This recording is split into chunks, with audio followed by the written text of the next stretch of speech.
All right, welcome everybody. This is our week where we do one of my favorite things. We dive into user personas. And so this is one of those modules that sometimes gets moved around.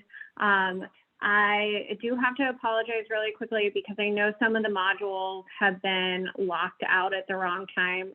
Last time we had a lot of holidays, so we had a little bit of a strange order with it.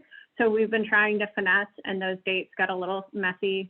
But I went in and I've cleaned it up. So hopefully we should have no more problems throughout the rest of the time.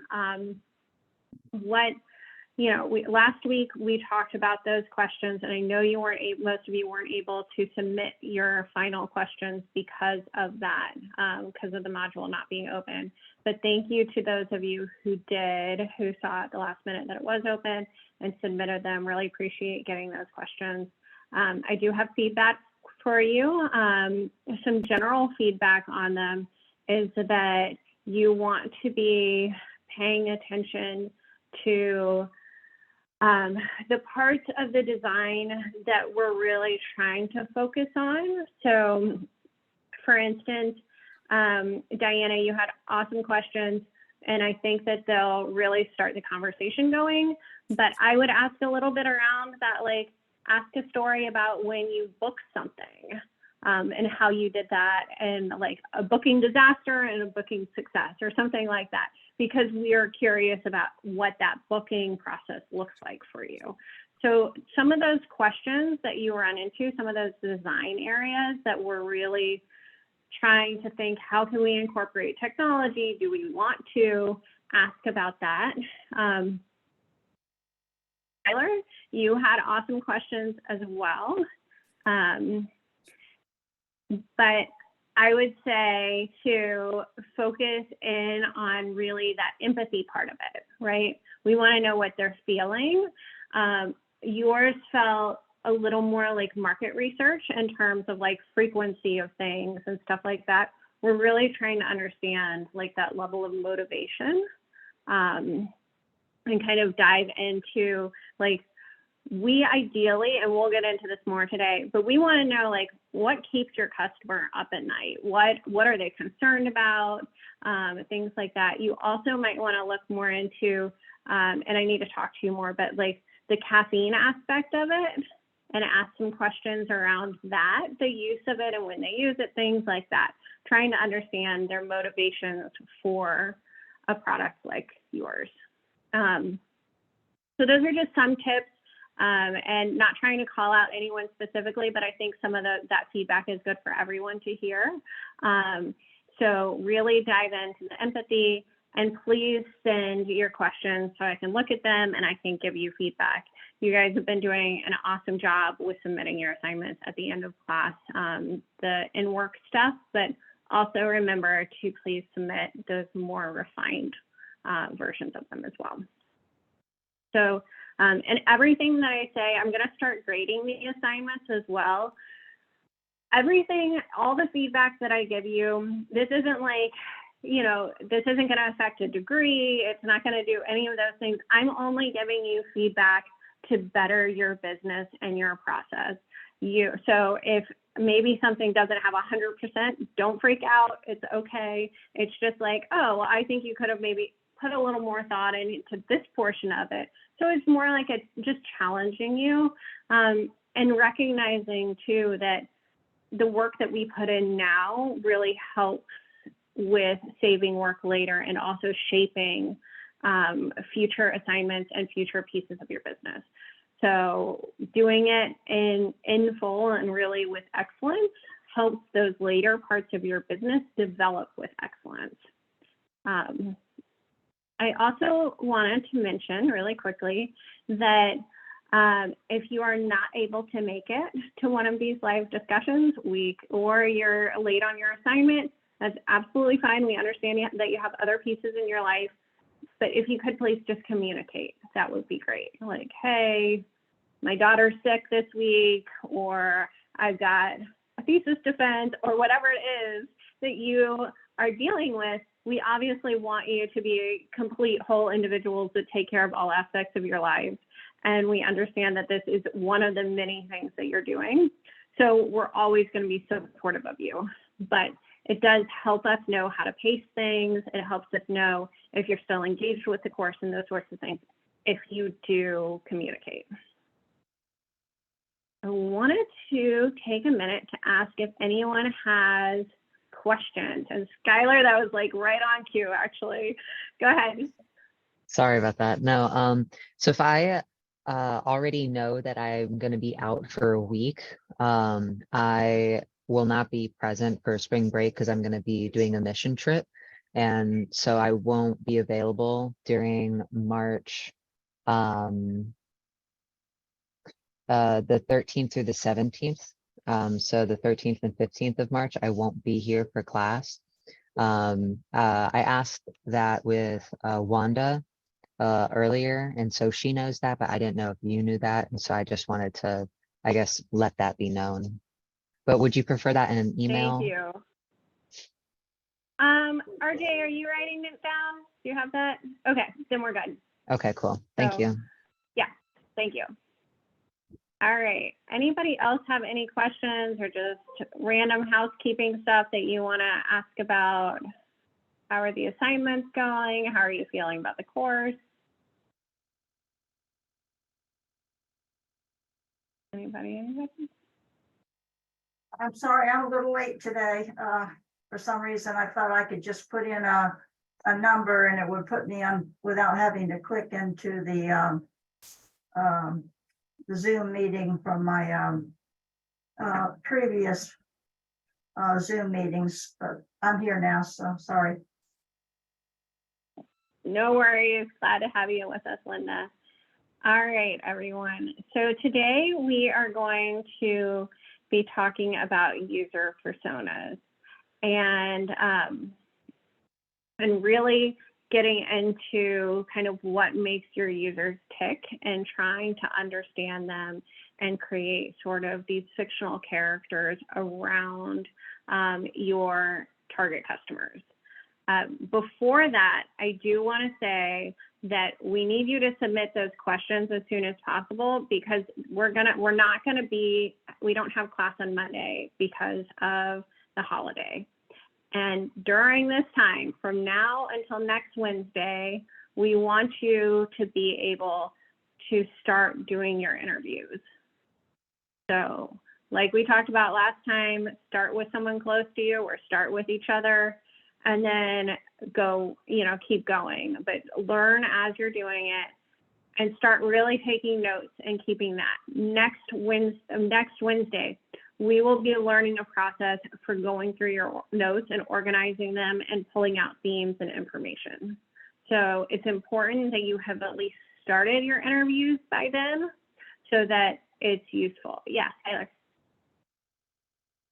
I did have another question regarding like the stakeholder analysis. I know I wasn't here for that, but I was trying to review it. And if I genuinely don't have like points of contact with people that I think might be good potential investors or people to be a part of the actual project, because this is more of a sole venture, how would I go about even trying to make that matrix? Because I know that was one of the assignments. Skylar, I have a couple of people that are local in Gainesville that are in the food space. You might be able to ping your idea off of and get some first level impressions from them. Okay, and so okay, so then would you be able, I guess, like on the chat, send me their information, or if you want, I can send, and then I'll get you in contact with them. Okay, cool. So Skylar, and this goes for everyone, that's a great question. So we know that there are going to be different stakeholders and key players related to your, to your businesses. But you might not yet know a name associated with them or a contact. So you could have as a stakeholder lab testing because you need to get lab testing done for your food products, right?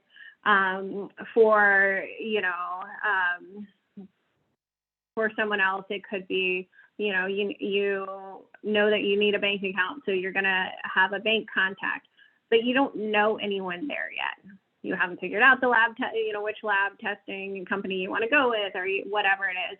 It's okay to leave that blank. And part of the process is starting to develop those relationships and fill in those blanks. But we want you to just know and to think through, because beforehand, one of the points of the stakeholder analysis is understanding what level of detail you need to share and how much you need to communicate with them. And so it's helpful, even if you don't know a person, to have thought about what's their stake in it. Why do they care? And how much what's like their skin in the game, and how much do I need to communicate with them? And so doing that, or thinking through like, oh, this could be an advocate for my product, but thinking through them as a category and how they might care helps you when you do find that individual, so that then you can apply that thought process. You're not sitting there thinking about it at the time. You're just getting to know them, right? And you're starting to communicate, and you've done that prep work in your mind beforehand. So we absolutely don't expect you to have a contact for every kind of stakeholder. That would be ridiculous, right? That would not be something that would be achievable in like 2 days or a week. But this should be a developing and kind of living document, and help you think through these different categories of people that you'll interact with throughout your business. Did that answer the question? Yeah, I guess I was kind of like, I didn't know how many different people I should be filling out, or if like I had 2 conversations before being a part of this program, if like that was considered enough, or like that kind of gauging. But to know that this is more of a continually growing document, as opposed to it just being more of like an assignment type thing, that made it right. It's reassuring. So thank you. Yeah. And I know that, so one of the things that is often tricky for people, especially people who are overachievers, is they like to have things filled out perfectly and filled out completely, right? But with businesses, it's one of those things where it is just an ever-evolving process, and it's iterative, and we want to support you as you go through those iterations. So almost every single work product that you create for this, your interview questions, your stakeholder analysis, everything that we've thrown at you, your user persona, those are going to be iterative tools that throughout, like as you learn more, you'll change them and they'll grow, and you'll just keep them handy so that you can reference them again. But those are not supposed to be like static things that you look at once, you put it aside, and it's done. So, all right. Anybody else have any other questions? How is everyone doing? I see a lot of cameras off today, which is fine, but I also can't see how everyone's doing. So, I have a question. I'm beginning to lose track of where my idea might fit into the bigger picture. I wonder if it is a good match for trying to do a very small part of maybe a much more complicated problem than I had anticipated, in having a pre-formed plan. Maybe this plan that I have is not going to work, but for one particular situation. And I'm wondering if that is going to require a very specific set of customers. So I think that's those are some great questions, and you're going to start to understand that a little more as you go through those things, like understanding your plan setter, the components of them, what makes them special. It's also going to kind of start making, you're going to start seeing more pieces of the puzzle when you learn those players. And when you have these interviews, you're going to learn a lot. So I would say it's okay right now to not know and to start to question, and you'll bring, like, more information will come in. And I do think that Sean had some thoughts for you, Linda. So maybe we can have you meet up with Sean and kind of talk about some of this. Sean? Yeah, we could do some of the one-on-one hours because I see a licensing model, and then I also see potentially a precast model, and also just like a house plans type model. And the customers would be basically smaller contractors that get a specific type of job. So it's more of a boutique type thing, but there's still a bunch of boutique houses. So I say, don't give up on the dream. I think we just need to channel the focus. Thank you so much. Yeah. Yeah, so I think, Linda, let's try to get you and Sean together a little more to dive into it and give you some ideas of how it might be positioned and things that you can explore further through with your questions and your interviews and things like that. All right, that was a great question. Anybody else have any questions about the assignment so far, or anything at all?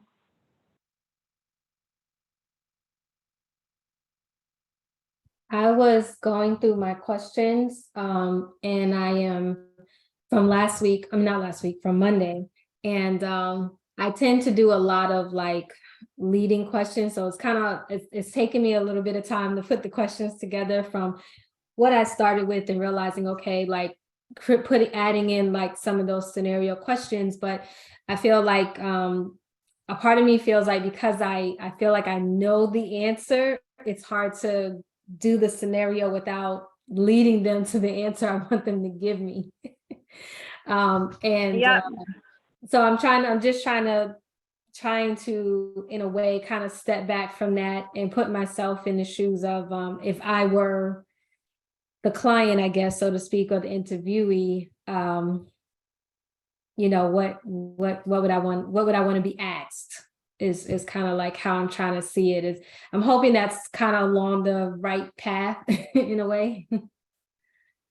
I think it's great to think about it from the perspective of the interviewee. What would make them comfortable? What would they, you know, want to respond to, and how would that go? I did want to just mention that I will be driving a lot tomorrow, and if anyone wants to try me, I'm not sure exactly what time, but at least 4 hours on the road. If you want to try me and you can ask any interview questions, I will do a fake interview with you, and I'll be like, I feel like I'm being led, or, you know, I'll let you know. And so feel free to just give me a call and see if you can catch me. I would love to do that for you guys. So. Same here. I'll be RJ, what about for you? Yeah. So feel free to reach out. So, you know, please make sure to use these resources, you know, meaning me and RJ, because we're here to help you. So, okay. With that, any more questions before I start in on the slides for today? Okay. And remember, please, please, please start doing those interviews and getting that information, because we are going to use that information next Wednesday to start pulling out themes, and it will be much more useful of a week if we have some information to work with. I'm sorry, really quick, Katie. Oh, yeah. I think I cut someone off. It's okay, you can go ahead. Oh, go ahead. I'm sorry. I wanted to quickly ask, when we are, I think I sent you my questions already for the interview. Did you want the answers as well? Or did you want, the answers to the interview as well, or just the questions? Just the questions. We just want to see what your questions are and make sure, like that feedback for you that I gave you, Diana, of like, oh, you might want to ask a little bit about a story that tells you more about their booking process. Like things like that. If I see your questions, I can give you a little bit of feedback before you start that might help you. Okay, perfect. Thank you. So yeah, so you don't have to send all the answers, just the questions. All right. And then Elizabeth, did you have a question too? I did, and it left my brain for the moment, but when I remember it, I'll come back to you. Okay. That happens to me all the time. Don't feel bad. As soon as it comes back, just interrupt me. Okay. Quick question. So I'm Hello? gonna go ahead and can you hear me? I can hear you. Okay, so I have a quick question. So when we start practicing these interview questions, are we going to do it on our actual clients, or are we going to do it on family and friends just to kind of test it out? Just So to get test it out on family and friends first. Absolutely. Test it out on family and friends. You want to make sure, you want to see what kind of information you're getting before you start with your clients. So in that way you can kind of tweak and adjust. And also you'll see your tendencies. Like if you're one of these people who accidentally happens to ask questions that get you like one syllable answers, you'll realize that real quick. Or if you're a person who does like the leading questions, we all have things that we tend to do. So that's fine, but just practicing it with friends and family gives you an opportunity to kind of see how you do in the situation. Did that help? Yes. Okay, I remembered my question. You Okay. had mentioned about doing the interviews. Are we supposed to actually be starting the interview process, like doing interviews starting this week, like this Wednesday to between this Wednesday and next Wednesday? So I need to be lining up people to do the interviews. Okay. That's what I wanted to be sure. Absolutely. Yes. Okay. Yeah, Cool. no, as many as you can get, and you can keep going after next week, but we just want to have some of that information and data so that we can organize it and pull out themes next week, next Wednesday, and kind of work through, it's called affinity mapping, and we're going to go through and kind of organize the information you got. Is there a certain number of people that you guys want us to interview during this process? I know you said start with family and friends. You know, for somebody like me who already has some clients, I was thinking maybe previous clients that, you know, have even gone through a process so they can give that type of input from that standpoint of like having gone through the process with me, and not just me, but working with other people in the industry. And then also some potential clients or just some random people on Facebook that I find. Is that kind of what you all are looking for? Absolutely. So that sounds perfect. We're looking for, I think ideally we want like 10, and that doesn't have to be 10 before Wednesday, but just 10, you know, overall.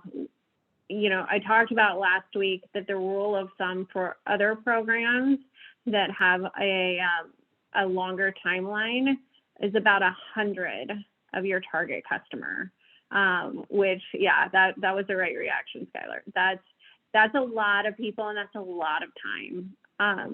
So, but we are not going to ask you to do 100, but I do want you to keep in mind that they really do say that unless, until you reach that 100 mark, you really don't have that a really full understanding yet. So yeah. So if I kind of did like a survey, which was on the first part of my question, like thing that I submitted, like I did a survey on Reddit and I got like 70 results from that, but obviously that's not personal. Those are like, please click one of the 5 options I've provided. And that's kind of how we do it in sensory, but I didn't, or like sensory analysis, but I didn't know if that was considered like still useful. Like I still think like it's a good gauge because there are like people survey people in order to do that instead of personally interviewing 100 people. But Yep. For the types of people that we are interviewing, would you prefer more people that we that are more influential or like customers? Like do we which of the two do we want? Customers? Okay. we're looking at users to really try to understand their motivations and the empathy. So even though I think it's great that you did that survey on Reddit and you have that information, and I saw those questions and I was like, this is like a market research, this is good stuff, but that's not what we're looking for in these interviews. In these interviews, we're really trying to look at those like stories and feelings. Sean, did I freeze or did I freeze or can you still see me? We're back now. Skylar had froze for Okay. a second. Okay. So yeah, we're trying to understand the motivations of your customers and really learn how to speak to them and solve the problem and the pain points that they have. So this is really much more on that side of things where we want to ask those questions that are just the open-ended ones that aren't like check the box, because check the box doesn't give us the depth that we're looking for. Even though I think it's great that you did that. Thank you. First. Okay. So I'm gonna share my screen.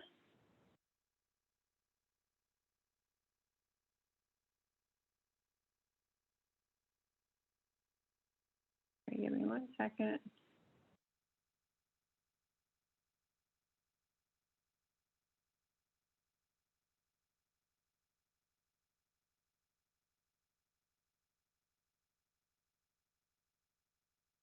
Oh, that's why it's not letting me do it. Hang on.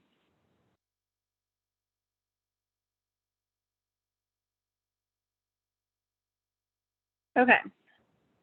So today we are going to talk about personas. Personas are fictional characters that help you understand your users' needs, experiences, behaviors, and goals. It helps you to step out of yourself and recognize that different people have different needs and expectations. And it also helps you identify with the user that you're designing for.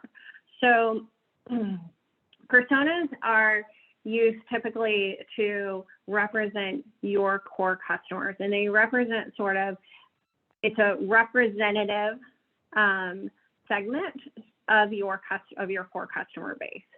So we want them to be very specific. We want to really dive into what their needs are, what those experiences and behaviors are. So it's going to give you an opportunity to really just build out a fake character.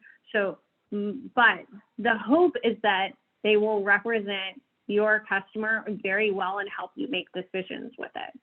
So one of my favorite stories for my business is like, I love doing these little exercises and whatnot. So I made this persona when I was starting my business, and I wrote a quote for the person, and that's one of the components that we'll tell you about. And the quote that I wrote for them, it was like about, what they were saying they needed and all this stuff, and then what I hoped they would say about me. And then about a year later, I was on the phone with one of my clients, and no joke, almost word for word, she said it. I was like, hang on. And I pulled out the piece of paper and I read it to her. And she was also like, at that point, I had become close enough to her. She was like more on a friend level too. And I read it to her. He's like, hey, that's almost exactly what I said. I was like, I know.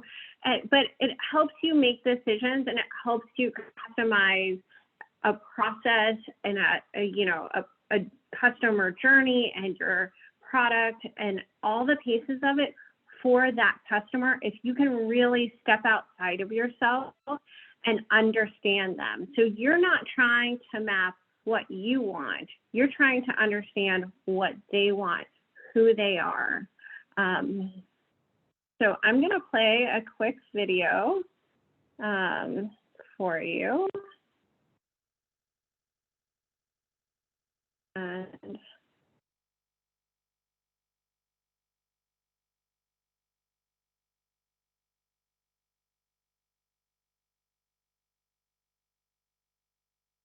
There we go. And tell me if you guys can hear this.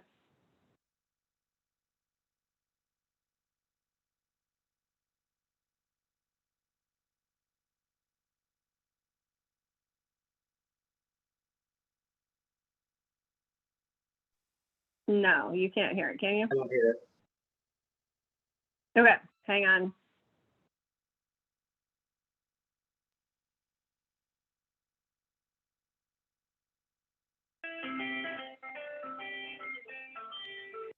Can hear it.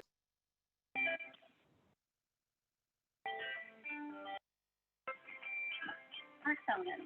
What are they? Personas are fictitious characters.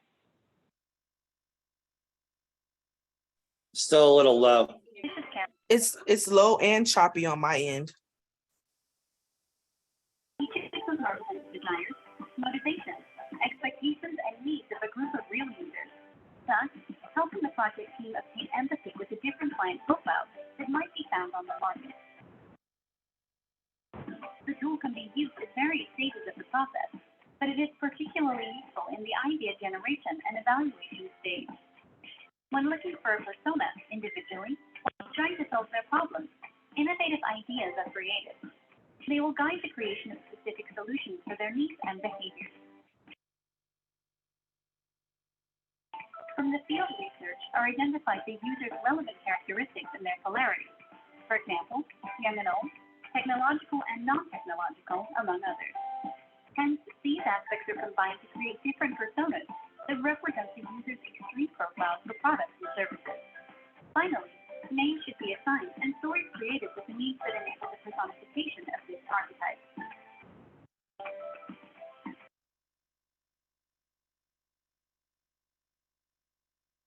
All right.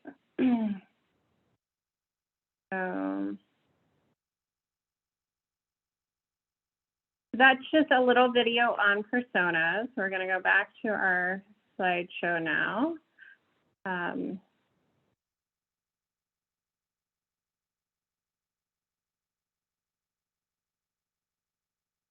All right. So personas and the design process. The persona is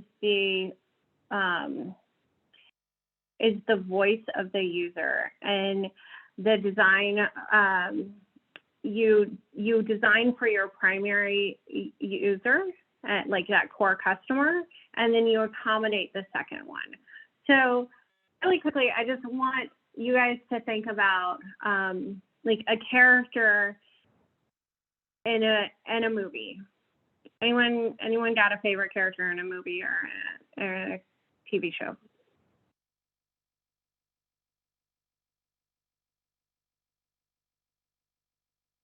Ashley, do you have any favorite characters? I'm more of a I like Survivor. I mean, but it's not really like a TV show. It's more of a Okay. real world versus road rules type deal. Right. Okay, that's fine. But so you probably, after watching enough episodes, you can take one of those people, and if they did something that was out of character, you would know, right? So if I was like, oh, they decided to, like, I don't know, like create an alliance, and they're like someone who doesn't do any alliances or anything like that, and they've been gung-ho about, no, I'm not an alliance person, I'm just in it to be a nice person, blah blah blah blah blah, and that's my strategy. You would be able to know that they weren't, like, that wasn't part of their character, right? That Right. was off character for them. Right. And so we want to build a persona that's so good that we are able to say, we are able to predict what they would do, right? So that we know them to that level that we know our favorite movie characters and our favorite TV characters. So we could say, no, that's not something that they would do, or yes, that is something that they would do. And really just get a sense of them as a person. So we're gonna be giving them like a fake name. We're gonna give all these like specifics and really try to build them out so that they are that character that we understand in our mind. Okay, And we avatar? can like, what was that? I said like an avatar. Yeah, pretty much. Okay. So, you know, and like, it might be little, like for you, Ashley, you might pick you might call him Charlie, for instance. So Charlie could be a little kid, but actually for you, you're probably going to want to do it around your customer. So you probably Charlie's parents. So maybe it's Charlie's grandma, right? And so you're going to build out, let's say your core customer are the grandparents, but your core customers are also the parents. So you're probably going to have two different personas. You're probably going to have one for the grandparent and one for the parent. And you're going to name them both. And you're going to say like, grandparent does not like using technology or whatever it is. You're going to really dive into kind of the differences between them and build them out so they're that full avatar, that full character. And so we're going to go through and talk about the different components. But, you know, and for you, when we say design for the primary, so you're going to design for the most frequent, so probably the parents, and then you accommodate for the grandparents. Tashara, did you have a question? I'm just trying. I'm sorry, I should have took myself off mute. But I don't understand. So I'm trying to see how I'm going to create a persona for my clients. Is it like a way that I want them to be or something? I don't. So it's going to be a character that represents them. So there's different ways. We'll see once we get into this. I'm going to show you some examples. So once we go through the examples, if you're still not clear, we can talk it through. So there's 4 perspectives of personas. There's the goal-directed personas. What does my typical user want to do with my product? The role-based one, which is talking about their role in the organization. An engaging persona, which examines the emotions of the user, their psychology, the backgrounds, and what makes them relevant to the task at hand. And then there's fictional personas. They don't emerge from the user, but it emerges from the experience of the, how many people are familiar with UX as a term?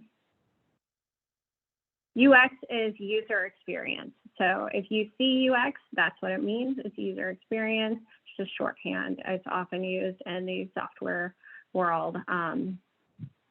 So we are going, and this is a slide that you guys have access to in your slide deck. We're not going to spend too much time on it here. We're actually going to whiz through it, but this can help you kind of dive into some more steps to building a persona. Okay, but the characteristics of the persona, they're going to reflect the patterns observed in research. They're going to focus on the current state, not the future. They're going to be realistic and not idealized. So, you know, you want a real person. You don't want like, oh, my person can do all these, you know, they can multitask and do all these a million things in their 24 hours a day. You want it to be a really realistic representation of a human. And I think we all know that there's only so many things you can do in a day. And we all have our strengths and weaknesses. So it should really kind of include that whole picture of a person, but it needs to be grounded in something realistic. It can describe a challenging but not impossible design target and help you understand your users, their context, their behaviors, their attitudes, their needs, their challenges, pain points, goals, and motivations. So when we were talking about our empathy mapping, we started talking about what's the pain point of someone, what's the gain, but this time we're going to put it into a persona. Okay. So you're going to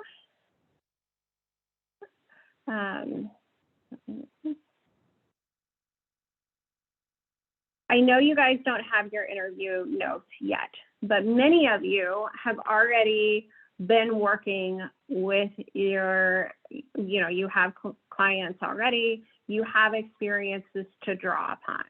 So I know it says in here using your interview notes, but I want you to kind of, for those of you who have that experience working with people, or you've done market surveys, whatnot, use that information that you gathered to create 1 or 2 personas to represent your core users.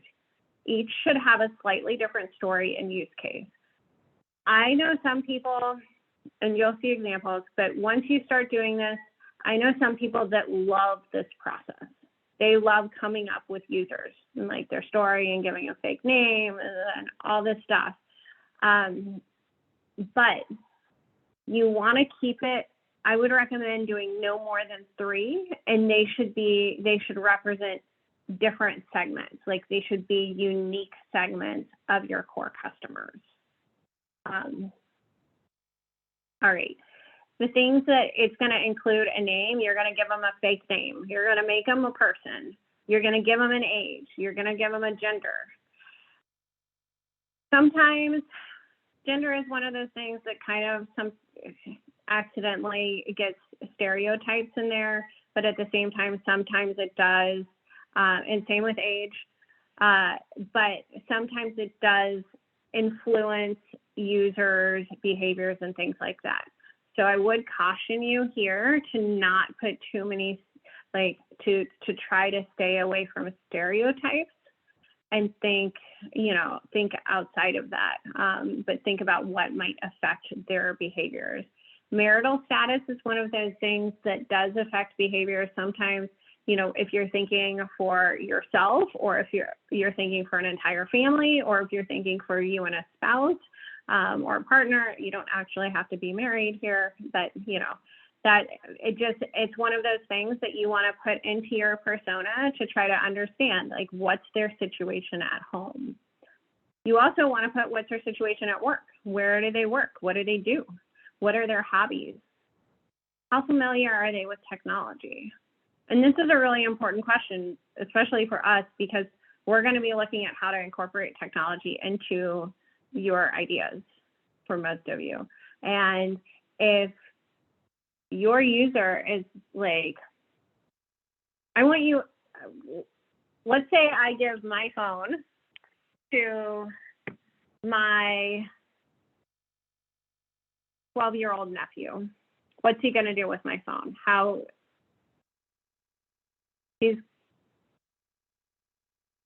technology savvy is he going to be? He should be very technology savvy. He's going to get on TikTok and be able to, go in and out of websites seamlessly. Yep. And he's going to scold me, which he does, for not using my Alexa and not talking to my phone. He's like, why are you typing that in? You shouldn't be typing it in. I'm like, I know, I don't like privacy stuff with the boy stuff. But see, that's something that would be something that if your core customer was privacy conscious, that would be something that you want to know, that you want to document. But if I were to give my phone to, say, a 90-year-old woman, what do you think, what do you think she would do with it? She wouldn't be able to unlock the phone. Yeah. Yep. So it's important that we think through, like, what, and there are some, I will say there are some, older people who are like tech whizzes, but it is important to think through your core customers and the different pieces. Even if they're like, if you think they would be an Apple user, or if they're, like all the different, or if they're more Microsoft, or if they're Linux, those are different kinds of people, and they have different needs and different things that they like. My brother is a Linux person. He can't stand when you give him anything that's not a text-based file. He's also a software developer, if that's thing. I'm like, it needs to be color coded, it needs to be pretty. I want it in a PDF. I wanted some pictures. Like, so you want to understand your core customer, like on a really specific level. So devices used. So I'm going to have you guys watch one more. How was that last video? Is it better if I just put it in the chat and then everyone watches it on their computer?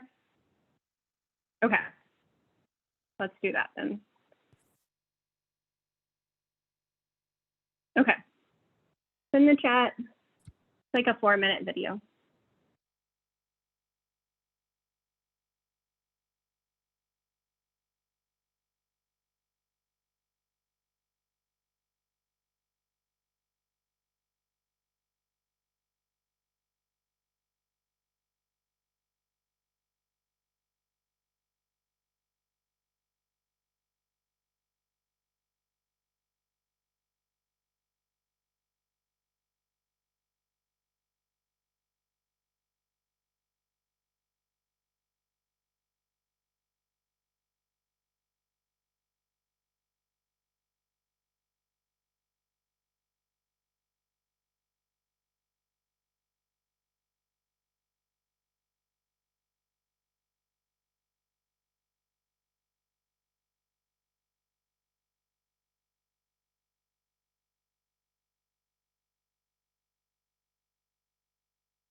All right, tell me when you guys are done watching.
Are we done?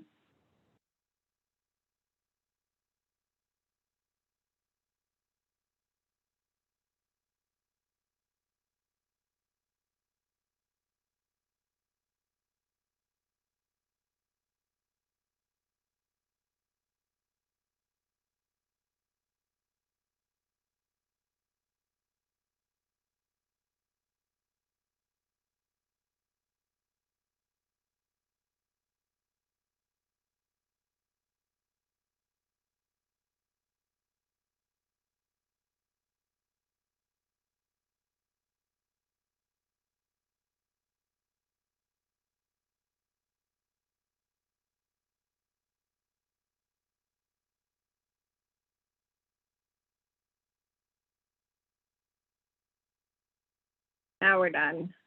Okay. Great. So did that help explain things a little bit more when you saw that video? Yeah. I didn't even know that they had like a website for you to like help visualize this.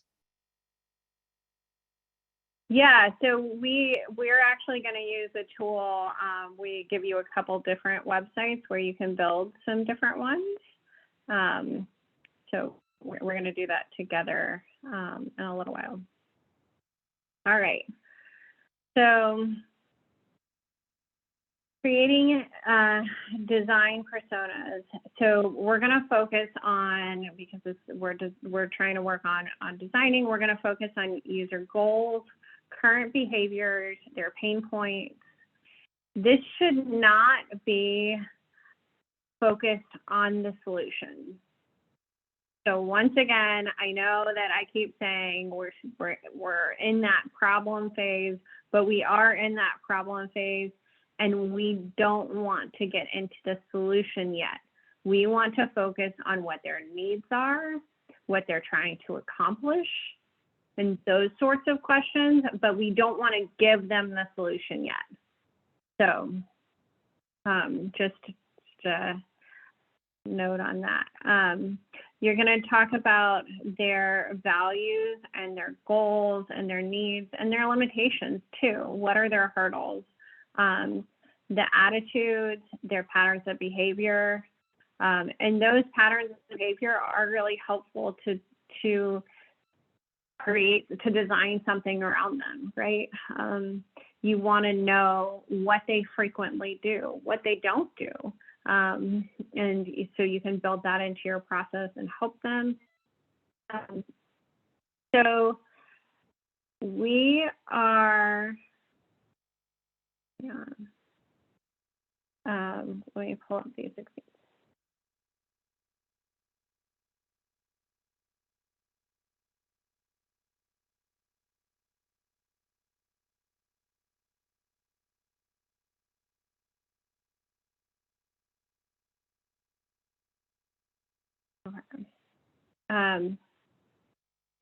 So these, I'll give you these links, but these links are, they go into the different categories and different pieces that you would need. So when you're building it. All right, so we're gonna work through 2 different personas and we're gonna talk about them. So here we go. Okay, can everyone see my slides? So we're going to talk through 2 examples. The next 2 slides, we're going to talk through and try to understand how we might help young, busy adults overcome the barrier of eating healthier. So we're going to ask ourselves, what do we know about the habits of Mark and what solutions would make sense for him? And then what do we know about Aurora's needs and restrictions and what makes sense for her? All right, so here's Mark. He's trying to eat healthier. So I'm going to zoom in here so you guys can see a little better. Okay, so Mark's 22. He rents a 2-bedroom apartment in uptown Charlotte, North Carolina with old teammates from lacrosse. He's recently single and using dating apps. He's an only child and rescued a puppy 4 months ago. So as you can see, we're giving some really specific things to Mark. He is a fake person, but we're giving him a really specific life. He's currently an intern for a large sports management company and a bartender at a high-end cocktail bar on the weekends. He graduated with a 3.8 in health sciences from UNCW. He owes $28,000 in private loans.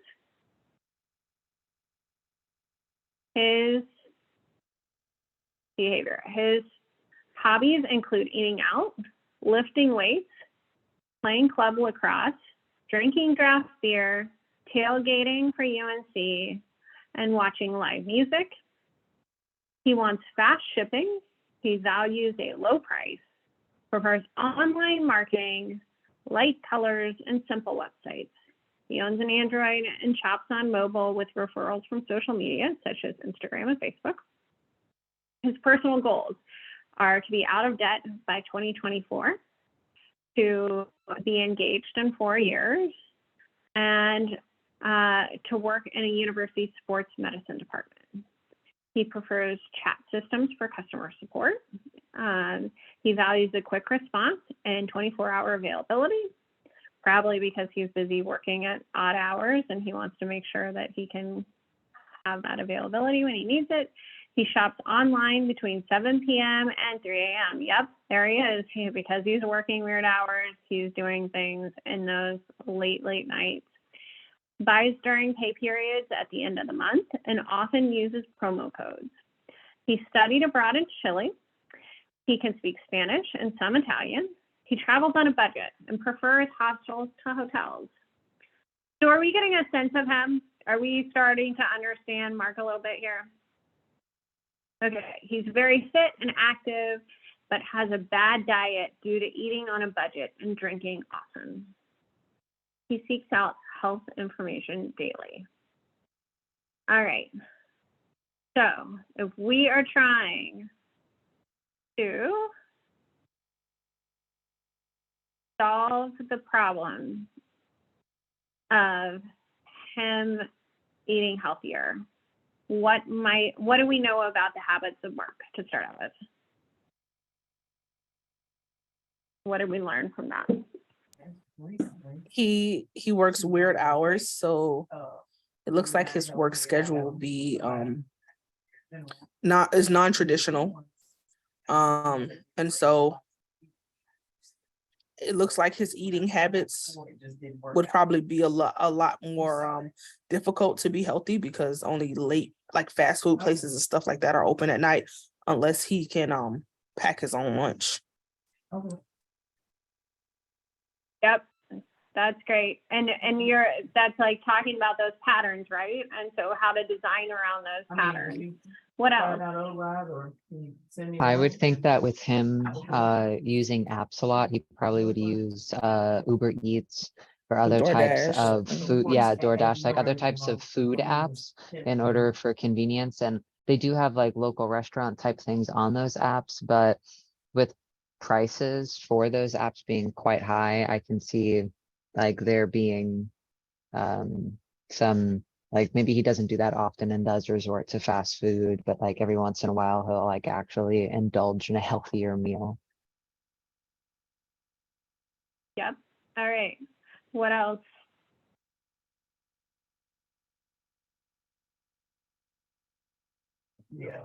I think he Who might do we haven't indulge heard in. from? Oh, sorry. Okay. Oh, go ahead, Ashley. No. Absolutely. Go ahead. I was just saying, with the fact that he shops at 7, like from 7 p.m. to 3 a.m., he might do a lot more impulse buying. Because I know during those times, there are a lot of like things to grab your attention, that normally you wouldn't pay attention to during the day. So, Yep. things might seem really good at that time of morning. Yep. All right. What about his, what about some of this stuff? His 2-bedroom apartment, his being single, how does that play into it all? He might not have like positive influence with his lacrosse teammate. His lacrosse teammate probably also doesn't eat that healthy. And so him not having maybe positive like reinforcement on eating healthy. He does work out a lot, or he goes to the gym, he plays club lacrosse, like does these other things. So he might think, well, because I'm burning all these calories, there's no point in me eating healthier because I already am like, I look fine. So there's just no incentive. And there's no like community support to even promote that kind of thing. It might just be something he internally thinks about, but doesn't really act upon it. Or doesn't have like drivers to force him to act upon it. Or he may not know how to cook. Yep, he might not know how to cook. And then, the other thing is he might just be like, I am so busy lifting weights, playing lacrosse, all these different things that I need calories to like make it through my day. Like, I don't have time to cook all this stuff that's really good for me. I just have to get calories in me so I can function because I'm hungry.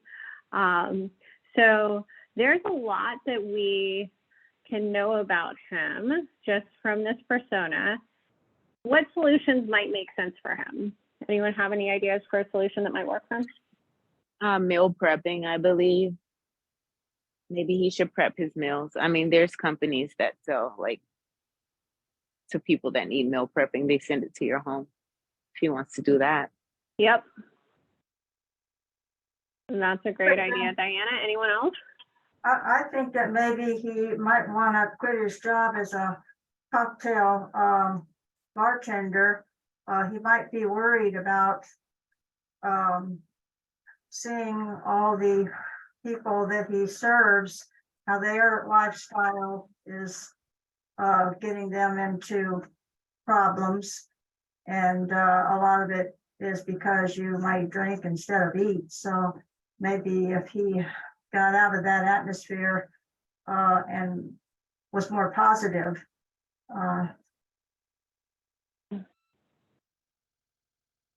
All right. Yeah. I mean, you can certainly drink a whole lot of calories.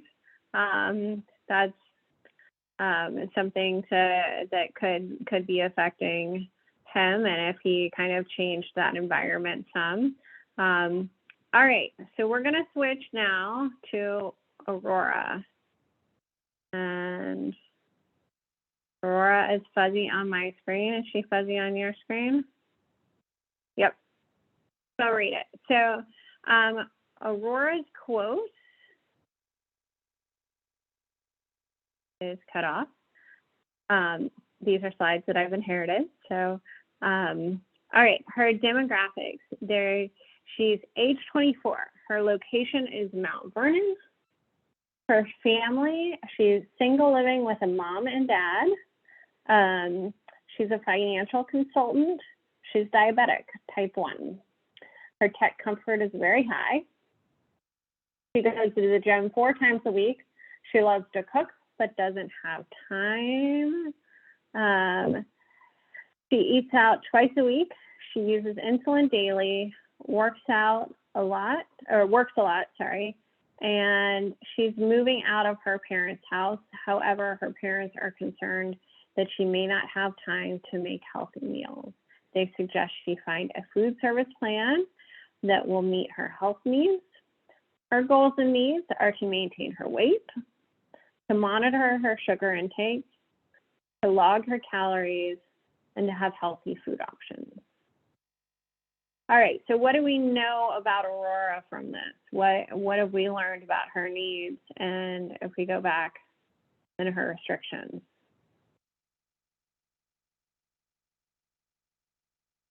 Her parents kind of help her out a lot and have been like giving her a lot of support in order to help ensure that like she is healthy, like in the literal sense. Yeah. Ashley?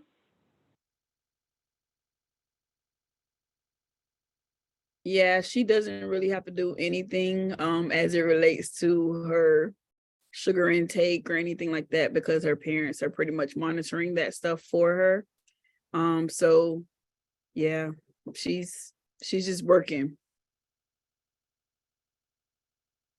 Yep, but we do know that she has to specifically watch her sugar compared to Mark, who has different goals, but it's not so sugar focused, correct?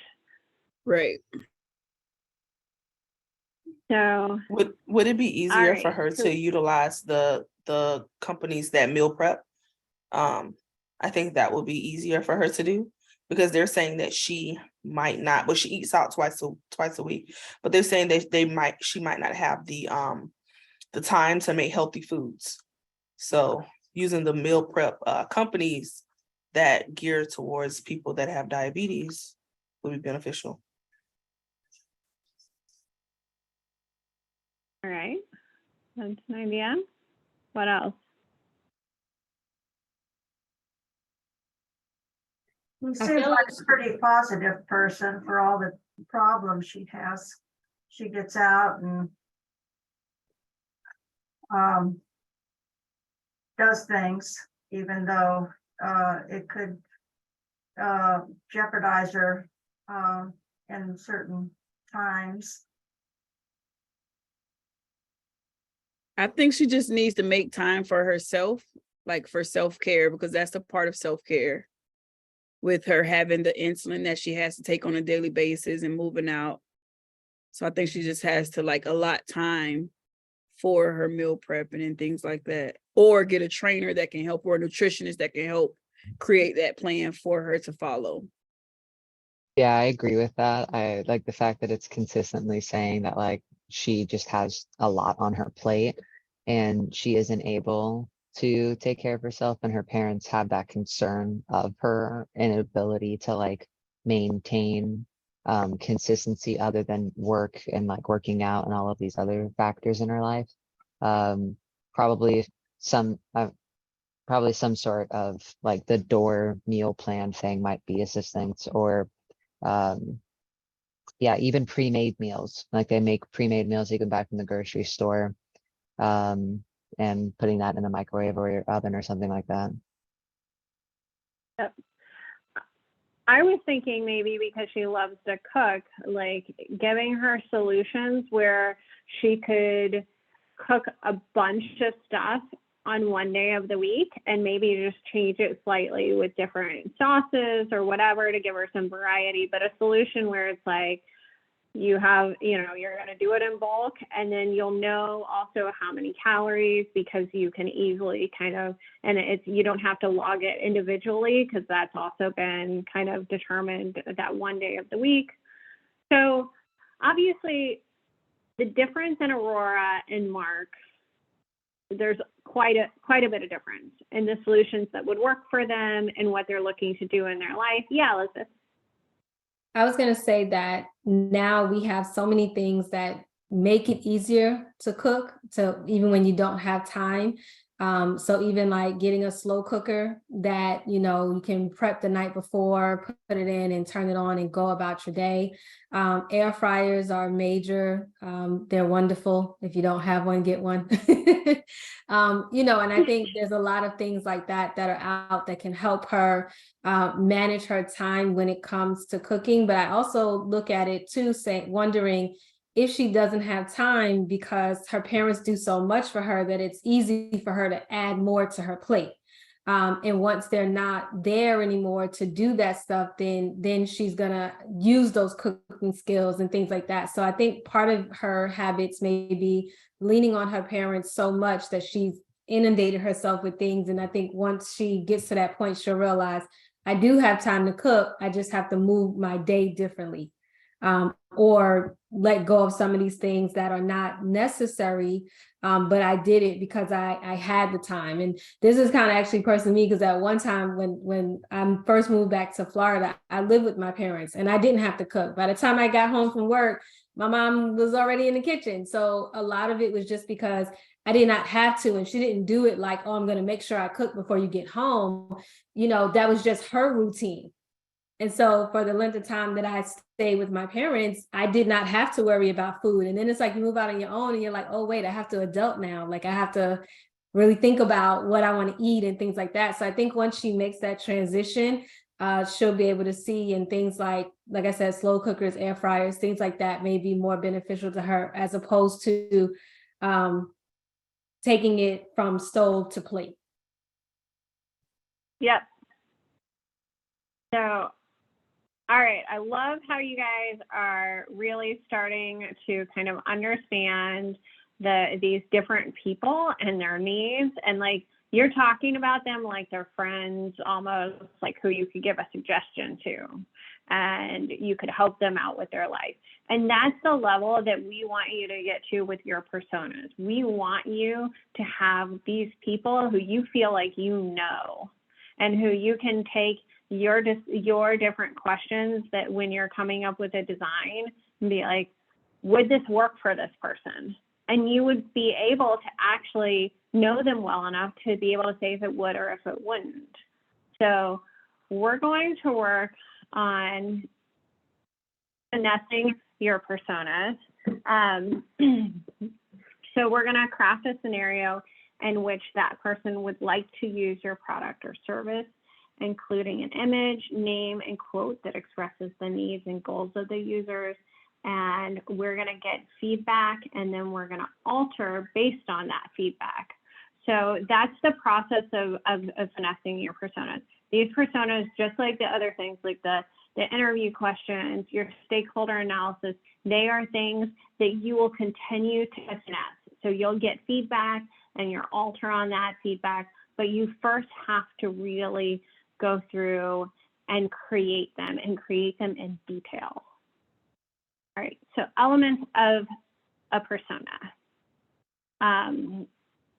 So you want to define the purpose or the vision for the business, and some of the questions you might ask are, what's the purpose of the business? What are the goals of the business? You want to describe the user, so the personal things. What's the age? What's the gender? What's the highest level of education that person's received? How much work experience? What's your person's professional background? Why will they come there? Where or for whom else is the person getting information about your issue or similar programs or services? When and where will they access it? Technical stuff, what devices they use on a regular basis, what software they're using, the technical device that they use to get to the web for information, if they look up everything on their phone or what they're doing, how much time do they spend on devices. You're also going to look at those motivations. So what motivates them? What are they motivated by? What are they looking for? What are they trying to do? What kind of task are they trying to get done? And what are his or her needs? So these are just some questions, but as you can see, you want to be really detailed. Mark had like a puppy, and that was important information for us to know kind of how busy Mark is. And so understanding like and giving them these little details and really building them out is important. So you're even going to give them like a quote. So really quickly, Paul, are you there? If we had to say, or anyone, if we had to say what, like Paul, one of your typical students, or Diana, what one of your typical clients, a quote that they might say, like something that you've heard over and over again, what would it be? This could be someone other than Paul and Diana. Just anyone who has kind of clients that you've heard them repeat the same thing over and over again, like a typical quote from your core customer. Anybody have an example? For me, I would say something that my clients always say is like, this is my passion. I don't do it for money. That's a good one. That's a really good one, Elizabeth. All right. Anybody else?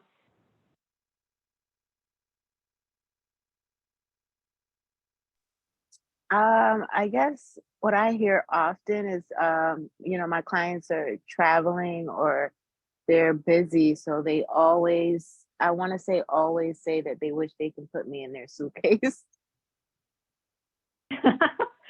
That's a good one. That's a really good one. So for some of you who have clients and have this stuff, it will be easier because you can pull upon some of the information that you've learned over the years, just like we just did. For some of you who don't, that's okay. We are going to build it out to what you think your core customer is.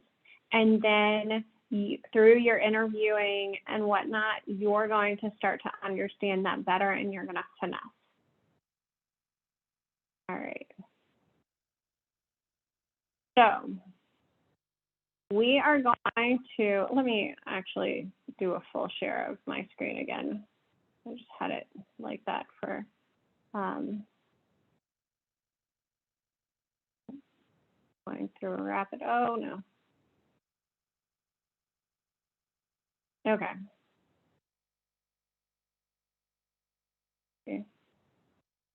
Hang on just a second here.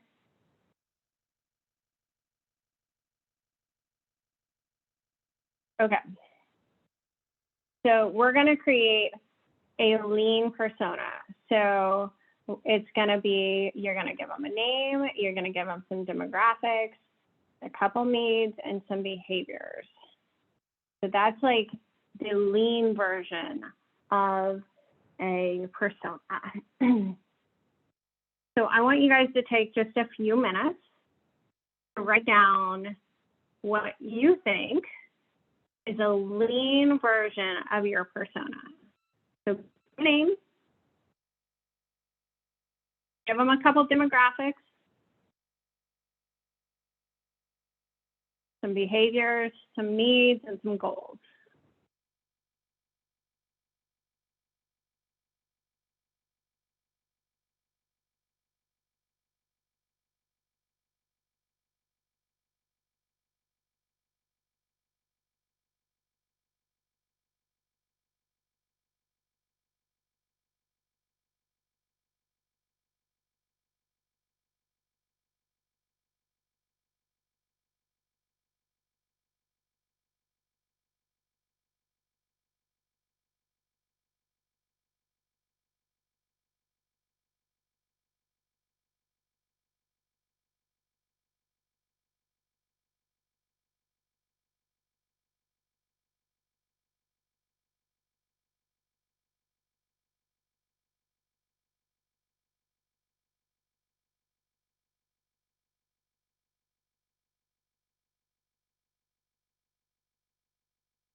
And anyone want to share the name of their person and just one or two things about them that you put down on your paper right now?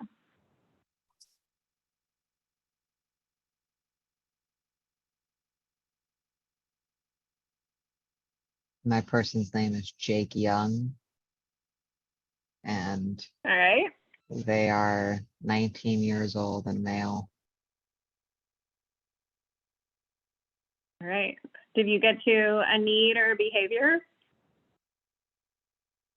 They mountain bike and rock climb and have a Instagram about their hobbies. Aha. Okay. Thanks. Anybody else? Chitara.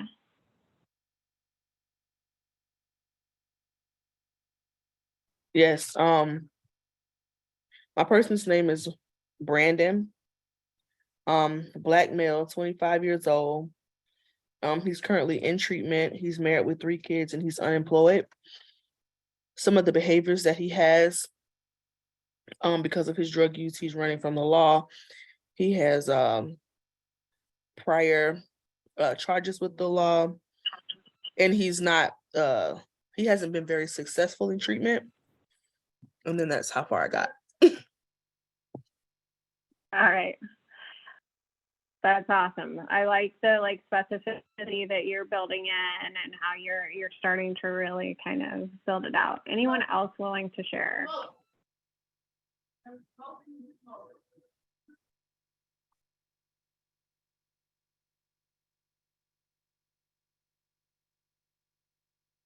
Anybody else? Linda, I know it's a little harder for you because you don't have a history with clients to pull upon, but how's it going? Did you give them a name at least? Yeah, I have known people growing up and in my experience, so I can kind of draw on that. But I have a Carl Schwartz, age 35, married. His needs are he wants to have the lion's share of whatever he does, and he works hard, and he likes football. All right. All right. So here's an example that we're just gonna go through really quickly. So John is an entrepreneur. His name is John Shaw. His occupation is he's the owner of a bookshop. He's self-employed. Demographic, he's 34 years old. He lives in New York. He's married with a 2-year-old child, has a middle income level. He changed his occupation 3 years ago after getting married. That's interesting. John was working for a global company and did not have much leisure time as his work was taking too much time. So to start a family, he decided to quit his job and invest his savings in a bookshop, which has since been his dream, or which has been his dream since his university years. All he wants to do is be able to maintain his bookshop. What challenges John? John is great at accounting, and he is getting lost while following. Oh, sorry. John is not great at accounting. Completely the opposite of what I said. So he's not great at accounting, and he's getting lost while following the money he spends and earns. The biggest question he needs to answer is how much profit he makes at the end of the month.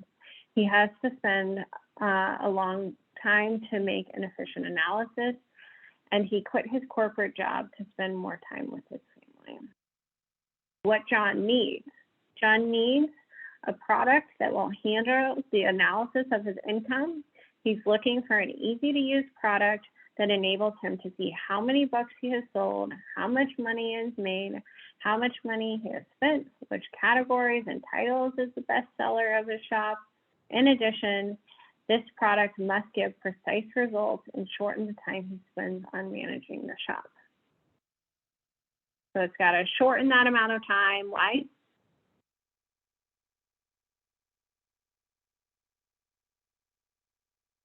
Because John wants to spend time with his family. So there's competing needs that he has and different challenges that he has that all interplay with each other. And that interplay helps guide a solution for him that would work. All right. So what we are going to do is as with everything, we give you multiple tools. These are some different tools where you can build a user persona online. And so I'm going to use, I think, ExpressNet for this one, but we're going to take the rest of our time and we are going to continue to build out our persona for our core customer. So this isn't just an example one. This needs to relate to your core customer for your business. If you do 2, which we recommend at least doing 2, you're going to want them to represent different segments. So different kind of unique needs and unique situations. They shouldn't just be the exact same person. You know, we want them to be different and to be representative. All right, before I switch over to showing you the tool, what questions do we have? How's it going in terms of understanding this? Is it making sense? Is it not making sense?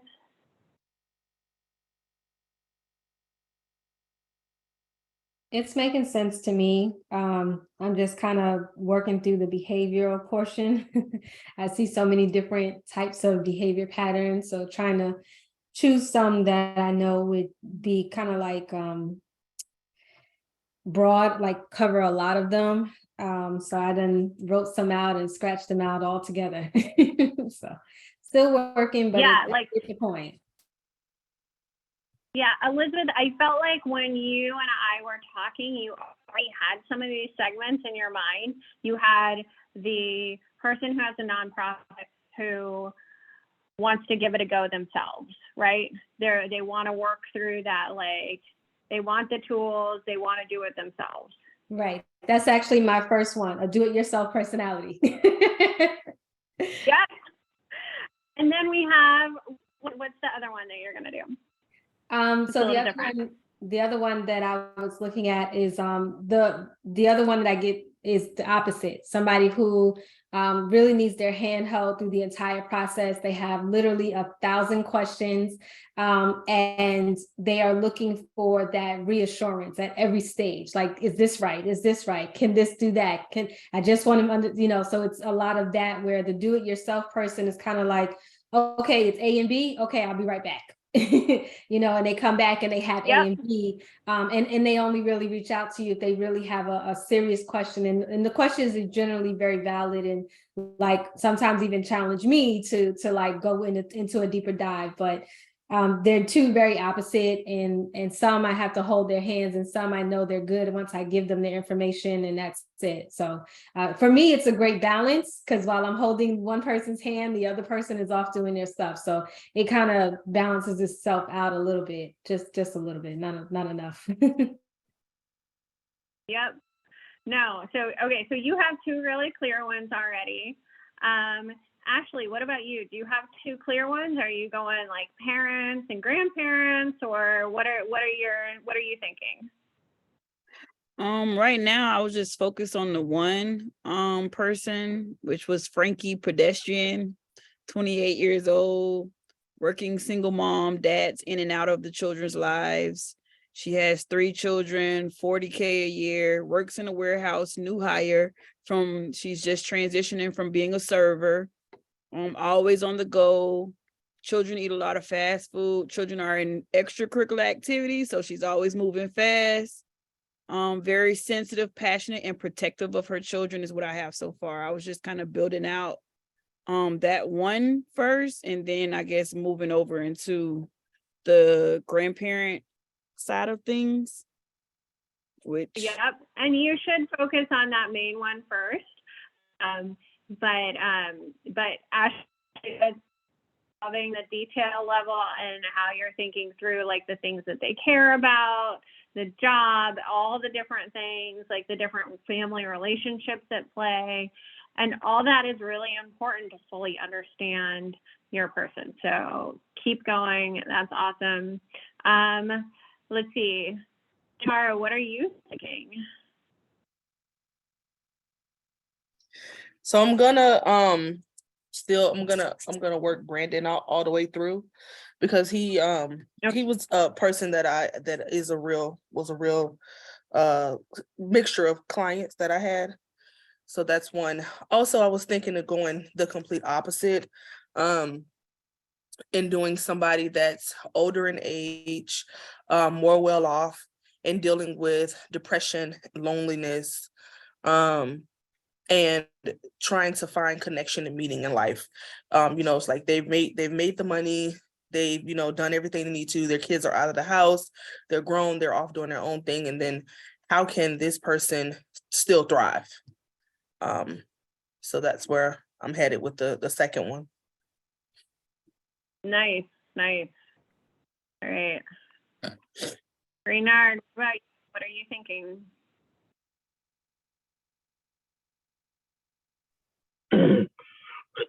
Sorry, excuse me. Nothing really. I'm just writing. You don't even have a name? What's your name? For a persona? Yeah, what's your persona's name? Yeah, I can make it one on the spot. Sure. Dr. Wanda, hardworking, driven, passionate, real busy schedule.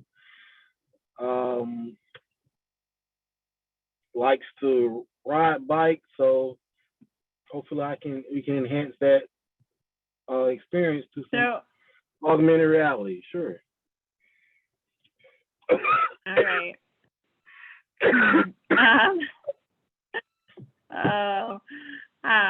Looking at a little emoji on Dr. Wanda Eugene's little Zoom. She's listening here. All right, Paul, what about you? Do you have an idea? Do you have like a fictional student that you started creating that's representative?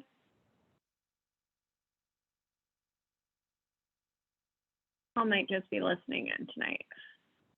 I would ask that if you're if you happen to be in a spot where you can only listen in, just let me know. That's always helpful. We understand that sometimes that's the case, so that we do love when you're able to fully participate. But if you are in a place where you're just able to call in for that day, just give me a quick heads up. All right. So I am going to go ahead and put in the chat one of the tools. It's the tool that I'm about to use. So expressia.com.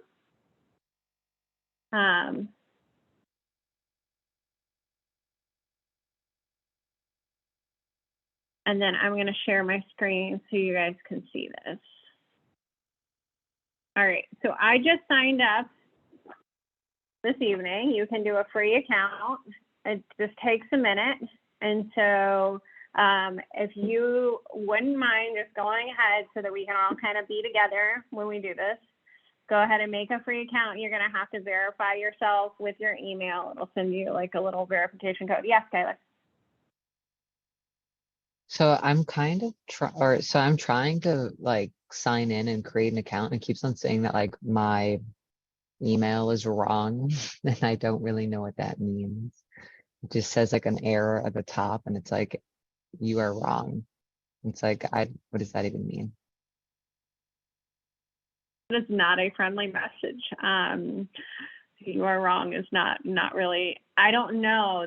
That's interesting. That is anyone else experiencing that?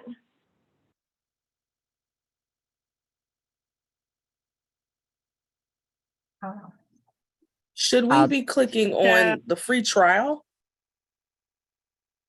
Yes, you want to do a free trial. Okay. And you don't have to put in a credit card or anything. So Skylar, there's this other tool, extentio.com. If you want to do that, it's got basically the same stuff. I'm going to put that one in the chat as well. Okay. And you'll have to put that www. But that's another tool that you can use. And so, and anyone who wants to use this one, this is a little bit different. So if you look through, this one has frustrations, goals, bio, motivations, and this is like a little chart here. And then this is what the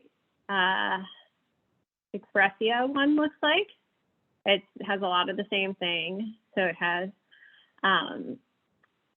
personality, the name, you add a photo, gender, years, location, marital status. So you can pick whichever one you like the best. We don't mind whichever one you want to pick. Or if you have a problem, use, like if it's telling you your email is wrong when it's not, feel free to use the other one. So, all right, is everyone in for at least one of these tools? Have you been able to get in? Okay. Yes. No, I'm not. I have the last one you put up there. I'm not sure if I'm in it or not. Okay. Well, if you need help, just let us know and we can. I'm gonna just show you really quick. You're gonna try the second one? Yeah, it won't confirm my email for some reason. I don't know why. Yeah, I mean, and that's why it's great that we have two options, because they'll give a lot of, you know, if you're having trouble with one, you can use the other one. All right. So what we're going to do is we're just going to start filling this out. So you guys, you know, had quite a bit of ideas already. So you can just go ahead and start typing in this is obviously not real things that I'm typing in, but go ahead and start filling in those motivations, those frustrations, the names, the skills. Fill in the different pieces, and you can just interact with it. It's going to be, some of it's going to be trial and error to get used to the user interface, and that's part of the process. You're not going to break anything. If you do, we just start over. Not a big deal. You can use PowerPoint if you want to. That's another option. If PowerPoint or Word feels more familiar to you and you would prefer to do it that way, we just ask that you have these pieces in it. So we want that quote, you want that background, the motivations, the frustrations, or the pains, and the task, you know, the different pieces that we've talked about tonight. We want to make sure that you have those, all those pieces. So if you use something like PowerPoint or Word, please make sure pieces are in there. What All is, right. So yeah. which for the UX Expressia, how did you get to the actual persona one? What did you click on? That's my Sure. question too. Okay, yeah, this is what I think I did. I think I did add a project. And then once I was in here, once I had added a project, I did add new. And then I clicked on persona. And then here's a blank persona. And then you push the little add button. Thank you. Of course. Thank So you when for the you question. That was a great question. when you click on that and it's like you pick on the person, you can, yeah, this. So what is status? Like what status did you choose? I picked kickoff. I don't even know what they mean, quite honestly. I don't think it matters at all. So I just did whatever got me to the little template as fast as possible. And so I picked the first one. And to the official answer. One of the things that I did want to point out in this one is it says market size. I don't want you guys to worry about that yet. Don't think about that. Don't try to fill it in. That's not the point we're at. We're really trying to, this is a piece of that empathy and understanding the problem and understanding the background of your users and really getting into their head and being in their shoes and knowing them better. So this is not market size right now. So just ignore that and we'll be good.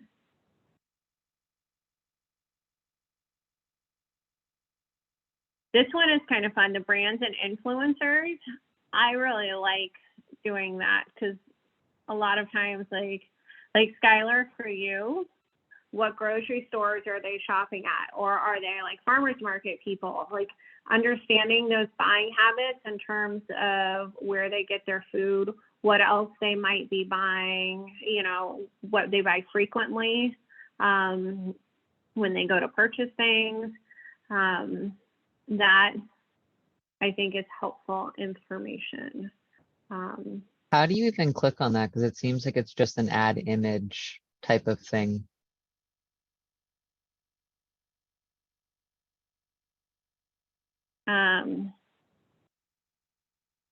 Like, would that just be in background information? Yeah, you can just put that in background information. Okay. So yeah, I mean, these tools, they have fun things and features. You can put stuff in some of the other areas if it's not working exactly how you want it to, you know, like this one had like, you add images. So for some people, it might make sense. You might put like, you know, like Reynard for athletes might put, you know, Nike or something like that in there. And he might want to add a little logo. But for other people, you know, they might not want to add the logo.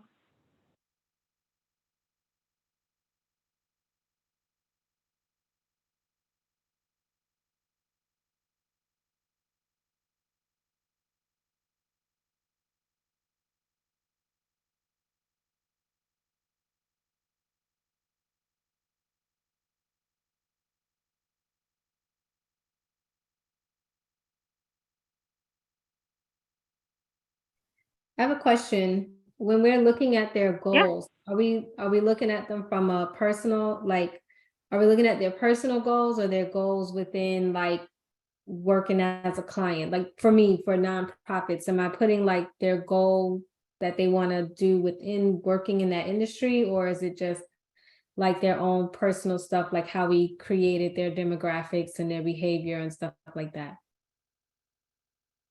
I would honestly do both. Like, I think, who was it?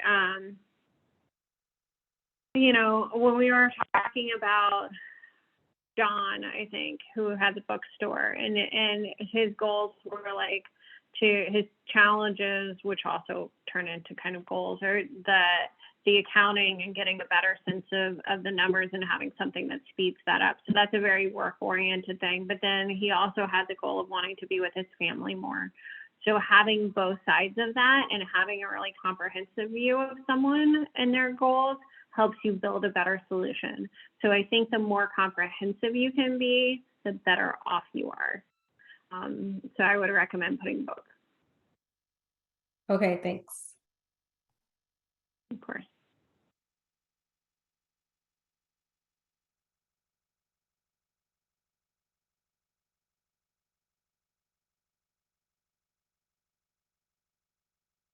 How's it going? Are you guys navigating the tool and able to start filling stuff in?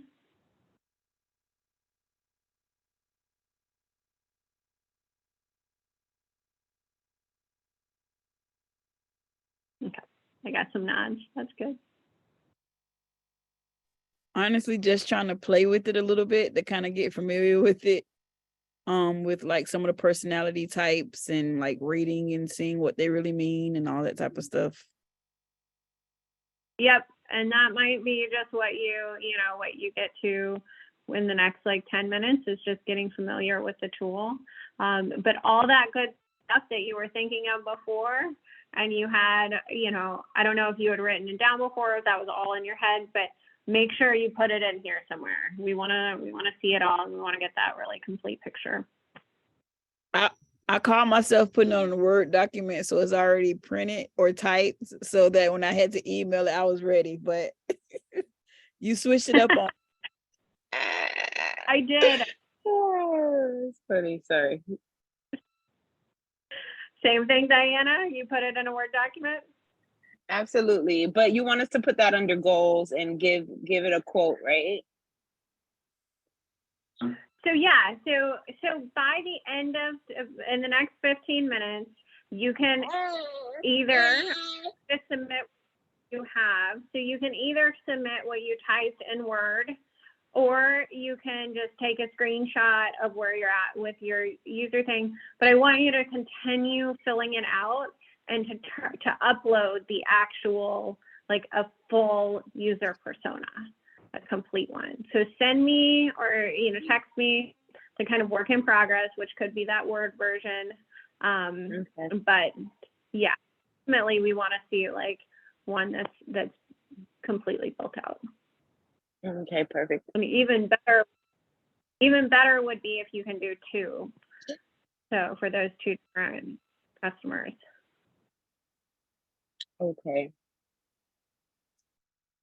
So would you want us to take like screenshots of our finished persona, put them on a Word doc and submit that?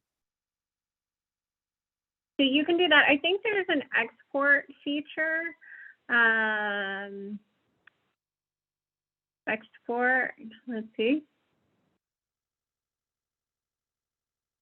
You can export as a PDF. You can export as a PowerPoint. So I would just go ahead and do one of these options. So let's see. The PDF might be nice because then I could actually put some notes on it.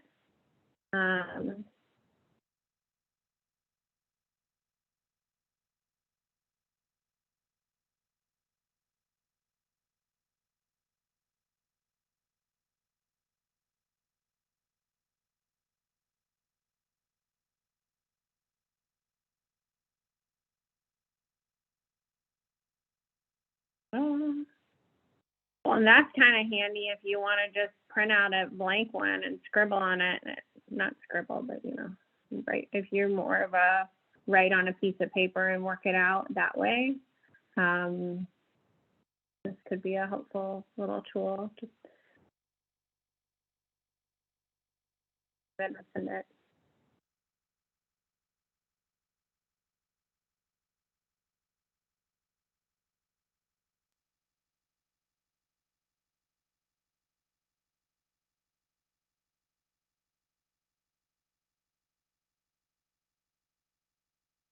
And I'm willing to bet if you had like filled out your, like fill out the details to your persona, it'll, when you go to save it as a PDF, it'll have them typed up on there. Yes, yeah. I just hadn't put anything in there, but absolutely, Exactly. RJ, it should have all the information that you put in there. Mhm.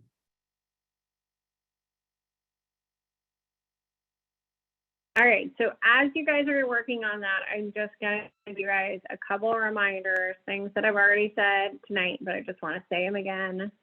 We are not meeting next Monday.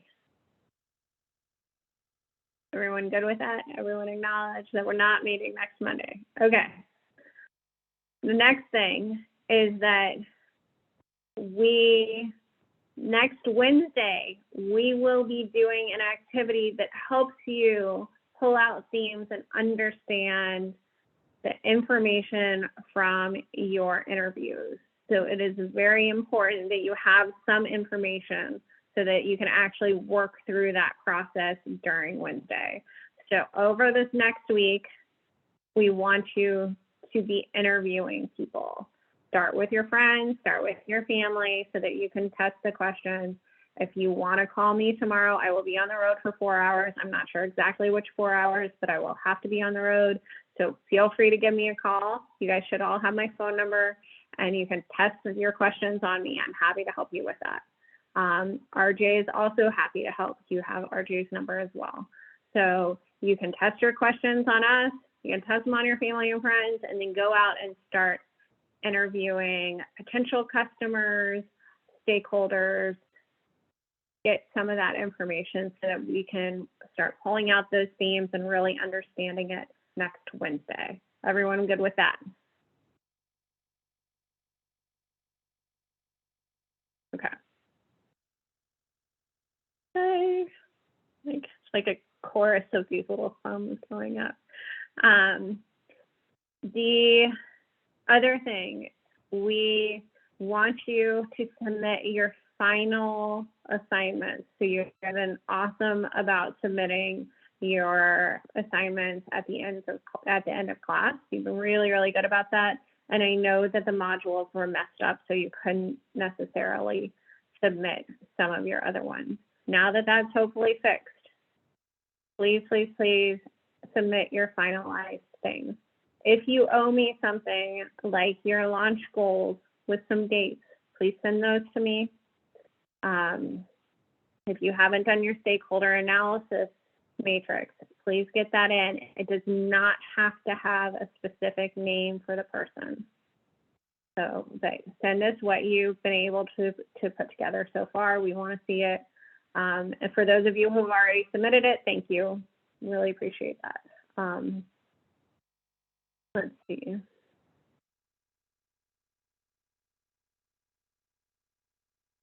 Any questions that people have for me?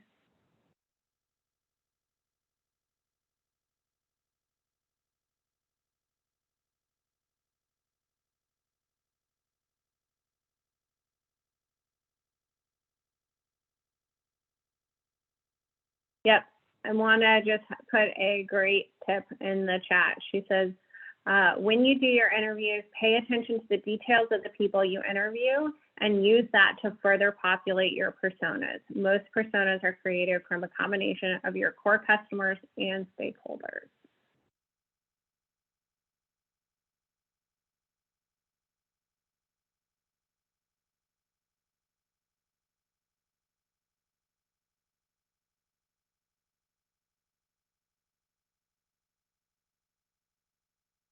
I'm going to put my number in the chat.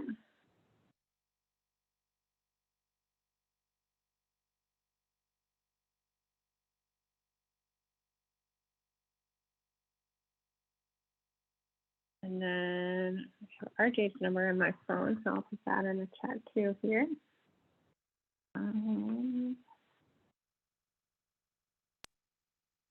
I put it in there.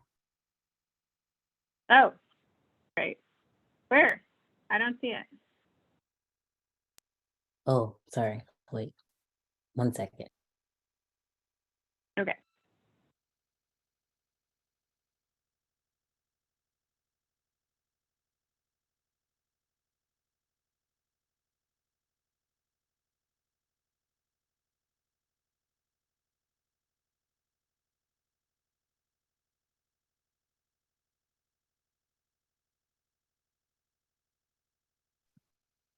It's there.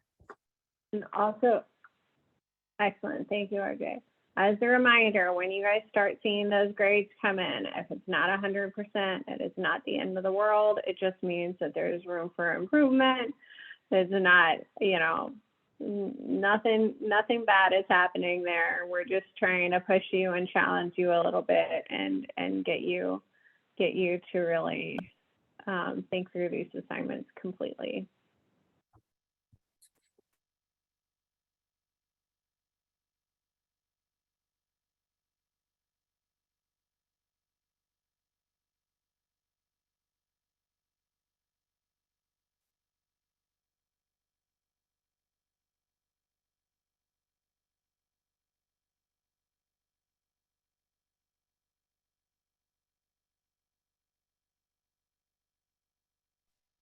I have a question on the persona. It's asking for channels. What do they mean by channels? Like all the way at the bottom under browsers. So channels are usually channels of information or channels that reach people. So you can, which one are you using? You're using I'm using the U Expressa. Okay. And then persona 1. Yeah, so that can be like Instagram, different things, different channels and ways that you can reach people, that your core customer can be reached. Does that make sense? Like different methods that channels to get in contact with them. Okay. Yeah. And that's an important one too, because you don't want to, you know, as you know, many of us are solo entrepreneurs or, you know, have small teams, and you don't want to be spending all your time on one channel that, you know, say you're like going crazy on Twitter and your people are like, I hate Twitter. I never use Twitter. You've wasted your time, right? So this is one of those examples of the better you do here with filling out your core customer and really understanding and tying it to that information that you're learning from your interviews and from getting to know them and from market surveys and things like that, the better off you will be when you make decisions, the less time you will waste. And so we want to use your time really smartly. And that's, you know, a lot of the reason why we're asking you for this stuff. It helps us as we're designing it, helps us as we're coming up with solutions and when we're reaching out to people, and to be efficient and to be smart about how we're approaching it. So it can seem kind of like when you're like making up a random fact about somebody, at times it feels a little abstract and kind of out there, but I promise that these things really do tie in a way that is real and pertinent to your design process and to your business. All right. We have 3 minutes left. So with these 3 minutes, please send me your work in progress, whether that's a partially filled out thingamajig, you know, persona on the using the tool, whether it's a Word document, if it's a screenshot using your phone and you text it to me, just please send me whatever you have so far, and then continue to work on it, continue to refine, and then send us. I have a quick question. Yeah. So Sure. I'm trying to think of brands and influences for like parents. I mean, am I thinking like Gerber, stuff like that, or like, I mean, Actually, I was like Gerber, and then you're like, am I thinking Gerber? So yes, I think that that's like the brand things that parents trust. So it could be different. It could be like an influencer or someone who's like very popular in that space that people trust. It could be a brand that they trust too. So it could be Gerber, or it could be I don't know. I don't have kids, Ashley, so I Like don't. I'm trying to think of. You have things that they trust parents with, like there is the parent magazines, care.com, where a lot of parents go to those, or there are like sites where parents would go and they're looking for activities for their children. So you can kind of think of the people who are kind of like looking into these spaces, or go to those sites and see what might be attracting them, to kind of give you an idea of what are these people into that are allowing them to even be able to advertise for this service in the first place. Okay, thank you. Yeah, you're welcome.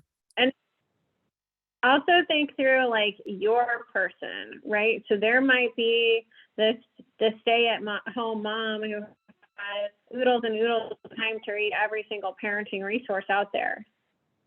But that might not be your core customer. Your core customer might really just get like, fast information because they're so busy.